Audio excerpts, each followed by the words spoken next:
Hey, what's up everybody? Welcome back. In this video, we're going to take a look at the real sim gear, or what I'm going to call RSG, probably from here on out, the G5s. All right, so when I first started getting back into flight training, keep in mind when I went through flight training was a long time ago, we didn't have G5s and 530s and 430s, 750s, and all that good crap that is really cool nowadays. If we did that back in the day, we would literally the instructor would slap our hands and say, you can't play with that, that's way too cool, that's way above you, right?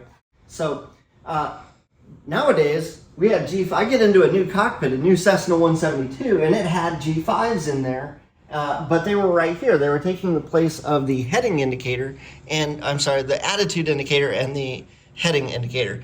Now I've got a touch screen here, I've got Air Manager, Sim Innovations going on, so I wasn't able to take these, which came from real sim gear. These are actual physical devices here, and they've got knobs on here. I can hold the power button and it'll shut this down just like it would in the real aircraft. Let me fire it back up.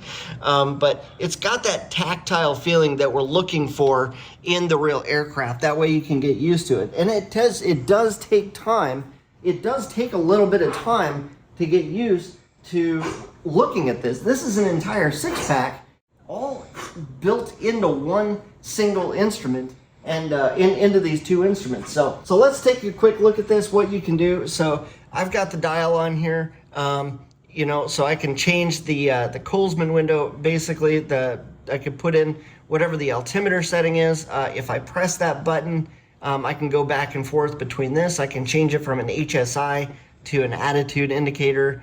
Let me see if I can get back to that there. This has all the settings that you should, but you can set where your bearing pointer 1 is going to be set to the GPS. The bearing pointer 2 is set to your VLOC, which is going to be your VORs. Anything that you set inside of here, inside of the VOR. So you can set each one of these up exactly how you want them to. This is going to run, you are going to need, if you buy these from Real Sim Gear, you can get a dual pack. It comes with its own stand, so if you don't want to immediately mount it inside of a big old mounting platform like this, then you would have a standalone stand that you could set it on your desk, or you could put it where you wanted it so that it would work for you, right? You will need one of two pieces of software to make it work, but without the software, it's not going to run. So one of them is X Aviation. If you go to X Aviation, you can find their G5 software. That was what I originally had on here, and it worked fine. There was nothing. What I noticed that I was having issues with when you run with an autopilot. There's like a bar up here at the top. You might have to come down a little bit to see that, but you can see some verbiage when you start setting headings and altitudes and putting all this stuff in here. I wasn't able to see that. They may have upgraded that by now, but I noticed the other option was Sim Innovations, which is who makes our Air Manager program here, and they have their own G5 software. It's $20, okay? So that software is what's running on here right now, and I actually started liking that a little bit better. Nothing against the other option.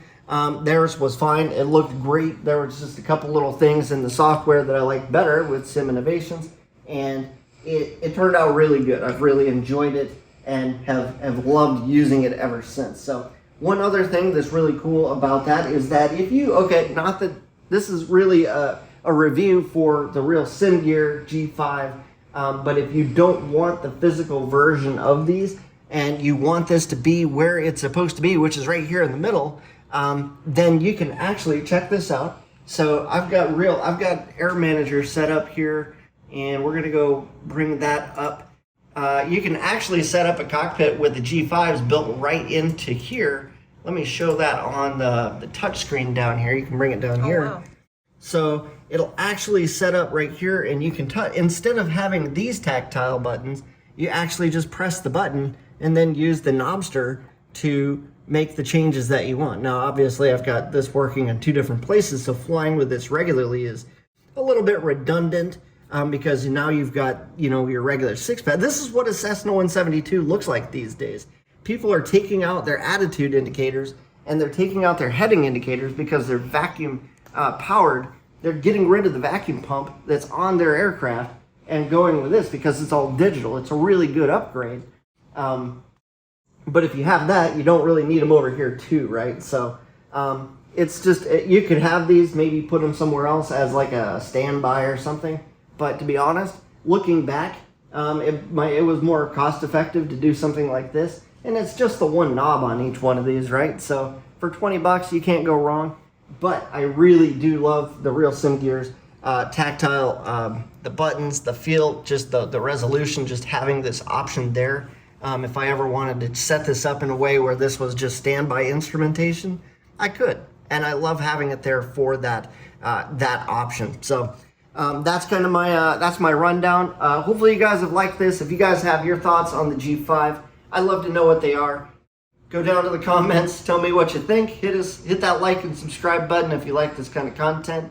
And I will plan on seeing you guys in another video. Let me know what you guys want to see next. I'll talk to you soon.